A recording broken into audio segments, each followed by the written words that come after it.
Who knew that one of the major cracks to Canadian authoritarianism would be ostriches? Because the story I'm about to share to you is a weird one, but it's one of the most important stories that you genuinely have to know. This video you're watching will document everything that has happened for the BC ostrich case that is currently giving Ottawa a run for its money. We will also present which Canadian leaders have been outspoken in favor of the ostriches and of the farmers, the Canadian farmers, and we'll also present the leaders who have been quiet, a little too quiet lately. And I promise you that's going to be a huge surprise because you're never going to guess who came out in support and who just sat on the sidelines and stayed silent. As always, in all my videos, I show you exactly what everybody's saying and give you the news that actually matters.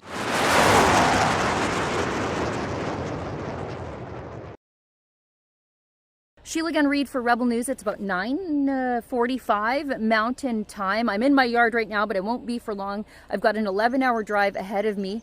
As you can see behind me, I'm loaded up. I've got my little home-built micro trailer project with me. I'm headed to Edgewood, BC, to Universal Ostrich Farms to help out my friend Drea Humphrey, who has been working around the clock as the Canadian Food Inspection Agency is set to impose a cull on 400 healthy ostriches because the birds were exposed to avian flu approximately 250 days ago. Now, the birds are healthy. The Canadian Food Inspection Agency refuses to test them to make sure they're healthy or sick before they kill them. And the worst part about all of this is that these are not birds fit for human consumption. They're not even birds meant for cowboy boots. These are birds that are used in research for diseases like avian flu and even COVID-19. And if these birds are killed, that research is dead too. But the RCMP descended on the farm this morning, and Drea has been working quite literally around the clock. From what I understand, she's been sleeping on the ground in a tent, and I think I can help her, maybe give her a warm, dry place to sleep. Maybe we'll switch spots. I know that she's doing all of her own camera work. She's also struggling with upload speed, so I'm going to swing through Calgary before I head to Edgewood to pick up the company Starlink. This is a dark day for property rights, for Canadian agriculture, for science, if this cull is set to go forward, and it appears to be imminent.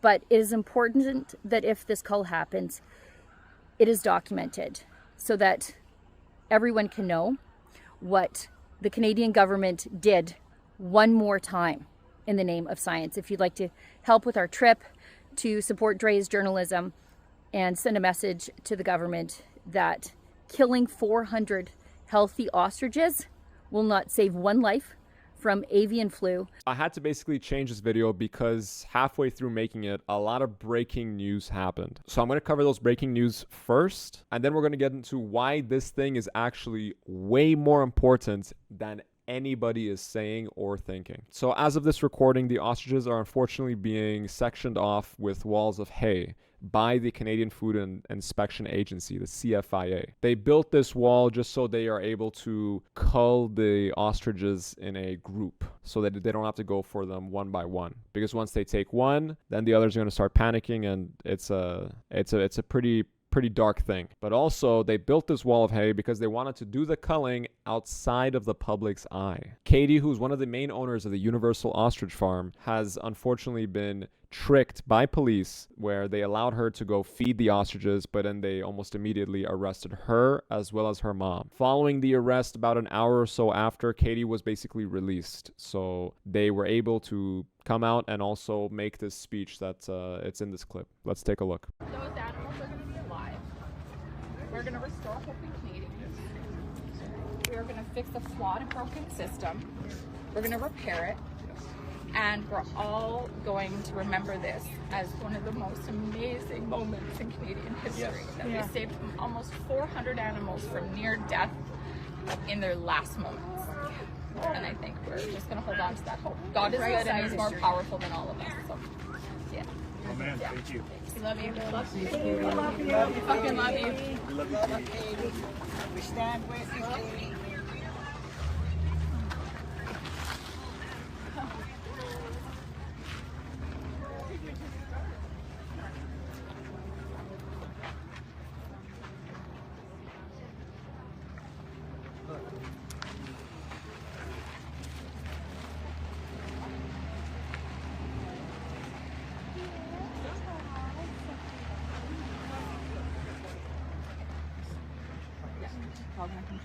So it looks like they might have taken our drone. But you know what? To get footage is worth it. It's a good hit. You know what? Jim, you wanna show Karen?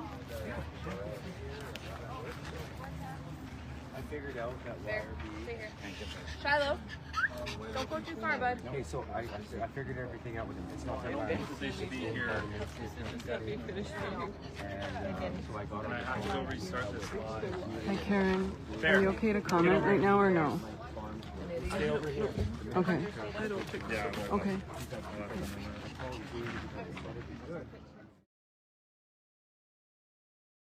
And as for the police, well, they've been interacting with the alleged sick birds and people who are literally the farmers of those alleged sick birds. They've been interacting with them for a couple days now without any respiratory protective equipment or any type of hazmat suit or anything like that. But now, since the culling is beginning and they need to take official videos, they have been seen wearing full hazmat gear with respiratory protective equipment covering their face and mouth. And we can see that official clip in this one right here. Let's take a look.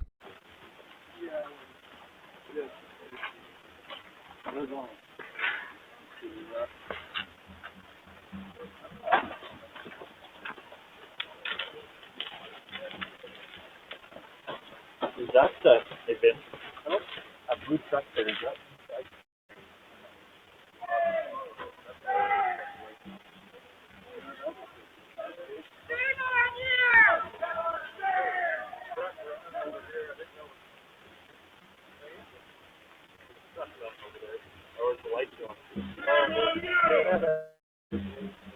By the time this video goes up, it is extremely likely and very unfortunate that the birds will be culled. The birds that powerful American politicians, international speakers, as well as millions of Canadian conservatives are all fighting to save will have all unfortunately likely have been completely culled. But what's even more disturbing is a conservative party that has not even spoken up, at least as of this recording. So now you have to have the background to this whole story so that you can truly understand the weight of this situation. In a small town in BC, there is a farm named Universal Ostrich Farm who has spent months and months fighting the Canadian government, who have been desperately trying to cull over 400 healthy ostriches for what seems to be an avian flu outbreak issue. But what you're about to see is that this is actually a game of bureaucracy, politics, and just unnecessary thuggish behavior. So here's the timeline. Back in December 2024, a flu spread across the ostrich bird farm and killed about 25 to 30 birds within a 3-week period. December 28th, 2024, the Canadian Food and Inspection Agency intervenes after receiving anonymous reports of multiple ostrich deaths on the farm and issue a verbal quarantine. They also provided formal documentation that very day. 4 more ostriches died the following day on the 29th. But on the 31st of December 2024, the Canadian Animal Health Surveillance Network conducted a research on several carcasses of the ostriches and found that they were infected with H5N1 avian flu. The CFIA, after catching wind of this, issued an immediate cull order with a deadline for the cull on February 1st. But the Universal Ostrich Farm, which this whole thing takes place in, realized that the lab reports were using PCR testing on the birds, which are notorious for coming up with false positives. Between January 4th and 9th of 2025, the farm submits documentations to the CFIA to apply for an exemption, citing that the ostriches all have rare and valuable genetics, as the remaining ostriches were not infected, had no signs of illness, had no signs of H5N1 or any virus. On January 10th, the CFIA denies the exemption. It says the farm has not submitted sufficient evidence to support its claim of genetic rarity and value. Keep in mind, this farm is not just a farm for raising ostriches for human consumption. This is a research farm, which you're going to see later on in the video. On January 15th, the farm officially says that the last remaining dying birds have all fallen, and the remaining number of living, healthy, and genetically valuable birds is now 400, bringing the total death toll to about 69 birds. On January 31st, the federal court issues a stay of the cull order while it considers an application by the farm for judicial review. And just 5 months after, on May 13th, the farm loses its application for a judicial review, with the judge ruling that the CFIA's decision were reasonable and based on sufficient data and evidence. The story garners massive appeal during that time all across Canada because many viewed it as a citizens versus government type of story. And on May 16th to May 18th of this year, hundreds of supporters visited the farm for a music concert named Ostrich Fest, and also as a form of protest against the cull order. Now here is where the story goes international. But before we get there, let me show you something that no one knows about and something that nobody has been talking about this on the internet. In August of 2021, the Universal Ostrich Farm was one of the leading research institutions trying to combat this word. They found that antibodies that the ostriches held were able to destroy 99.9% of this word, as per the article that you saw and as per the article that you can read in the description below. This research actually got the attention of key upcoming health officials like Bobby Kennedy and Dr. Oz, who are very important to this developing story. Because on May 23rd, 2025, a second ostrich was shot with what seemed to be a military-grade drone. The entry and exit wound, which I won't show here, was indicative that it was shot from above. Now, what civilian has this capability? Let's take a look at one of the farm owners talking about this. We have had another bird shot last night. We've had a large drone flying over our property, and this is all under full investigation. It's scary, but it doesn't change my resolve to being here. If anything, it strengthens it and it confirms. You know, like if there's a drone that's coming in at night and killing these birds, like this isn't just a chicken cull. There's so much more to this. It's terrible. It's a tragedy. Who would want to kill a healthy animal? Down the road of the ostrich farm here, it turns out that some gentleman, I don't know if I'm going to call him a gentleman, but some guy came by the cars, almost sideswiped one, almost T-boned one, tore off down the street. And now this is the morning after one of these ostriches was shot. Out of this biggest challenge, I just keep reiterating that I think we just want to make the best opportunity, and we just want a chance to test the birds independently and prove to the world that they don't deserve to die. After getting spooked, the farmers on Universal Ostrich Farm reached out and begged to authorities in the US as they noticed that the Canadian government seems to not want to come to assistance or aid, which is when Health Secretary Bobby Kennedy wrote a letter directly to the CFIA and specifically to the president of the CFIA, Mr. Paul MacKinnon, urging him not to cull these birds, citing that their scientific research is completely invaluable and that further research needs to be conducted. And just 5 days after, on May 27th, farm spokeswoman Katie Pasitny, who is very important to the story as you're going to see later, says that American health official and former TV personality Dr. Oz, you guys remember Dr. Oz, has offered to save the birds by relocating them to his ranch in Florida. But unfortunately, the Universal Ostrich Farm refused the offer. And to be honest, from my research, it's not really clear why they turned it down. But from what I think that they just didn't want to seem like they lost. They wanted to stand up and fight. But again, there's no way to prove that. No idea. It is what it is. And just a couple months later, on June 20th, Federal Court of Appeal grants a second stay of the cull order, pending an appeal. Trying to garner more public support, on July 11th to 13th, the farm organizes another concert, which actually featured performances and speeches from Freedom Convoy organizers like Tamara Lynch. Now, the fact that Freedom Convoy people are showing up to this event shows that the freedom-loving aspect of Canadian identity is really focusing on this story, which is why it's so important and prevalent in all of Canadian internet. On July 15th, for a second time, Bobby Kennedy, Health Secretary of the United States of America, writes a letter, but this time not to the CFIA president, this time to the Minister of Agriculture, Heath MacDonald, asking the Minister of Agriculture to delay the culling so research search can be conducted. But on August 21st, a month after, the Federal Court of Appeal unanimously upholds the May 13th ruling from the lower courts. The court rules that the law inevitably leads to the conclusion that this appeal must be dismissed. On September 6th, the farm is granted an interim stay by the Federal Court of Appeal, delaying the execution of the birds again. There's clearly a legal battle between the state and the citizen, because on September 12th, Federal Court of Appeal judge finally says the cull must be allowed to proceed, where they officially denied a request from the farm for another stay while it applies to be heard by the Supreme Court of Canada in an application that must take place by October 3rd. Keep in mind, this was September 12th, just a couple weeks ago. Judge Gerald Heckman says the farm has not established that its final proposed appeal raises a serious or arguable issue. A couple days after that, September 15th, a spokeswoman for the CFIA says it has received a request from Universal Ostrich Farms to reconsider the original disposal order. Finally, and unfortunately, just yesterday, as of this recording, which would be September 22nd, the police officially said they were requested to attend the farm by the CFIA, who was granted lawful authority to execute a search warrant. And that's when Katie, the official spokeswoman for the Universal Ostrich Farms, came out explaining that there are convoys of police trucks and vans en route to the farm. This was just yesterday, September 22nd. One of the ostrich farm owners literally had this plea that was recorded just earlier today. Let's take a look. Mr. Trump, President Trump, this is a cry out, a plea from Canada. Please stop the slaughter of almost 400 healthy ostriches that are going to suffer today or tomorrow. We need a miracle. The world has been calling on a miracle. This is of interest, as you know, I know you know. Yeah, you would say hello.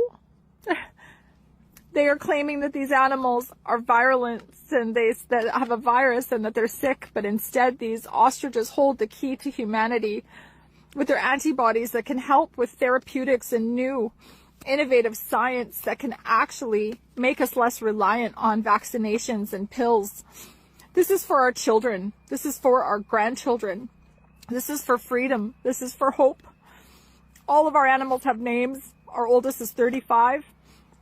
And Carney, Mark Carney, nobody will listen. All of our politicians have just turned a blind eye. Please help us, President Trump. Please help us in Canada. The world needs you right now. We need leadership. We admire your leadership and we are calling on you. Please, please help us. At Universal Ostrich Farms in Edgewood, British Columbia, we are asking for a miracle.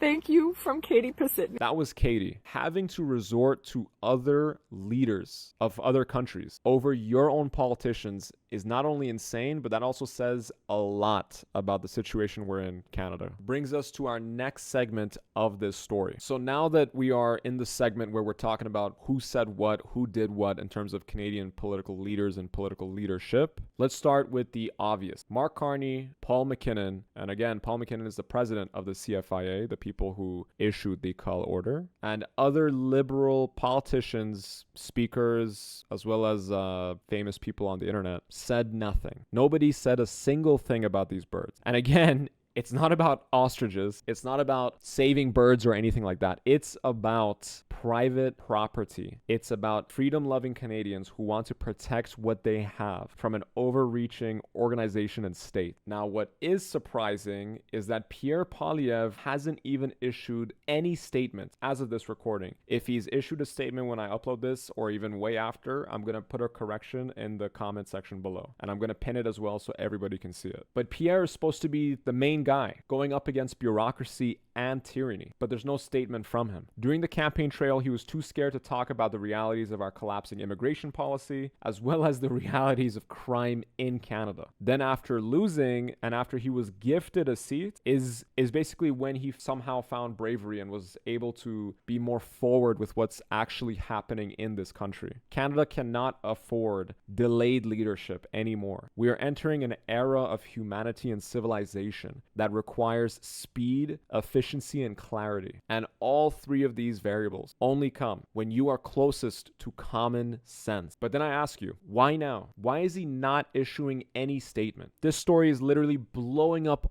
all over Canadian Twitter, to the point where all of his posts, if you look at the comments below, it's a bunch of Canadians talking about the ostriches. But what's even weirder than that is the fact that freedom-loving opposition leader Pierre Poilievre has not come out saying anything in regards to this, but Doug Ford actually came in support of the ostriches back earlier this year. So farm calls for supporters to gather this weekend. Speaking to CBC News, Katie Pasitny, who's the farm spokesperson, the lady you saw in the clips earlier, called the news devastating, blah, blah, blah. Dr. Oz, sorry, I'm laughing, but it's just so random seeing Dr. Oz in these things, who is now the administrator for the U.S. Centers for Medicare and Medicaid Services, has offered to take the ostriches in at his ranch in the U.S. The farm has also received support from Hazmat-suited, the billionaire who has used his political clout to bring the case to the attention of leaders including Kennedy Jr., as well as Ontario Premier Doug Ford. That's right. Doug Ford is more of a people person and fighter and has come out talking about why this isn't right. And again, he didn't say anything in particular. He just said, free the birds. That's pretty much all Pierre needs to do, is just say, free the birds, or this isn't right, or just something. Because clearly this order is coming from the state, and obviously the state needs to save face to conduct it. But at the end of the day, if you're the opposition leader, you have to come out saying something. Because even Danielle Smith, Premier Smith of Alberta, came out saying in favor, in support of the ostriches. She even tried to pressure the CFIA and try to contact local authorities to prevent the culling, but she was prevented from doing so. And in this article, we were able to see Drea Humphrey, who's a brilliant reporter from Rebel News. I recommend everybody here to go follow her, as I have as well. They literally had a full pushback conference about this back in July 23rd, 2025. Politico. This question is for Smith and Ford. I was speaking with John Catsimatidis regarding the ostrich situation in BC. He had a meeting yesterday with RFK Jr. and Dr. Oz on this matter.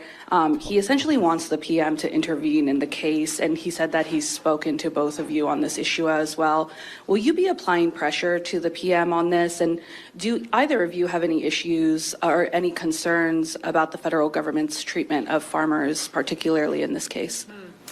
Well, I have asked my agriculture minister to look into it to see if we had a similar situation in Alberta, what would we be able to do differently? And one of the things that I think is worth looking at is when avian flu went through that herd, it did kill 20% of them, but it didn't kill 80% of them. So maybe there is something to learn from whether there's an immunity or some kind of vaccine that could be developed as a result of having that flock survive.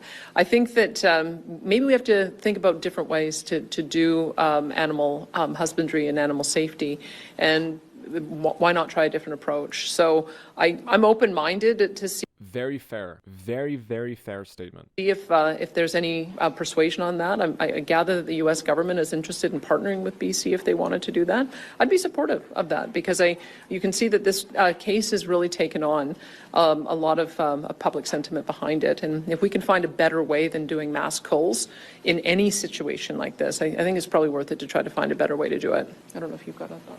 Yeah, no, I've talked to John many times about these ostriches. I'm an animal lover, full disclosure, and I want to do everything I can to help him. I think he had a plan to bring him down to Florida as well, and to a sanctuary down there. So anything John needs, I'm always there to support him. He's a good man. He cares for animals. And for now, that's basically it. That's the story. Unfortunately, as this recording and video goes up, it's very likely that all the birds would be culled. But this fight is just beginning, because this story has shown us a lot about how the inner workings of the Canadian bureaucracy actually operates. A random farm, which is actually a research facility that can benefit all of humanity, is being directly targeted by bureaucrats that are being pressured to be stopped by the people, Danielle Smith, Doug Ford, Bobby Kennedy, and Dr. Oz, as well as many, many more, while also at the exact same time not having a clear voice of support from Pierre Poilievre and his camp. I'll keep a very close watchful eye on this story as it develops, and will create a lot more content around it should there be new angles. But for now, this video is probably the best timeline sequence of events that can update you and anybody you want them to know, if that makes grammatical sense, about how this whole ostrich situation took place, as well as what led up to it and what actually happened. All of this aside, I want to hear what you think. What do you think about this story? Comment down below your thoughts, how you feel about the situation, and why you think that Pierre didn't really try to comment on this situation. Never forget to like, subscribe, because I will see you on the next one.